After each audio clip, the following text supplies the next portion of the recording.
आ गई। तुम तो बोल के गई थी 15 दिन बाद आऊंगी, अभी क्यों आ गई? अपनी बीवी को देख के कभी खुश मत हो जाना। मेरा ना मन नहीं लग रहा था वहां पर, इसलिए आ गई। हाँ, याद हुआ तो घंटा आ रहा था। यूं ही बोलना, तेरे से कलेश करना था तेरे को। हाँ, सब मुझे ही सुनाए जा रहे थे। मुझे तो किसी को सुनाने का मौका के पास ही ठीक हूँ। कम से कम सुनाने का मौका तो मिलता है।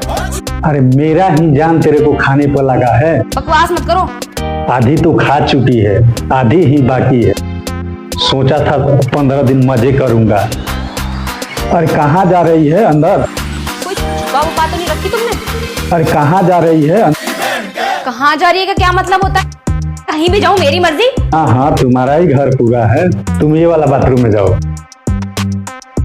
ये वाला पूरा गंदा है। अब तो मैं उसी बाथरूम में जाऊंगी, क्या छुपा रहा? अरे मैं बोल रहा हूँ ना, तुम्हारे अलावा दूसरी कौन आएगी? और तो और मेरी दोनों नाइटी ऊपर रखी हुई है। कौन आई थी यहाँ पर? तुम्हारे अलावा दूसरी कौन आएगी? ये बाल किसका है? अरे तेरे अलावा कौन आएगी? अरे ये तो मेरा परफ्यूम है। इसमें से मेरा परफ्यूम एक भी नहीं है। ये कौन सी लड़की आई थी घर में? खुद का शरीर बात कर रहा है परफ्यूम जैसा।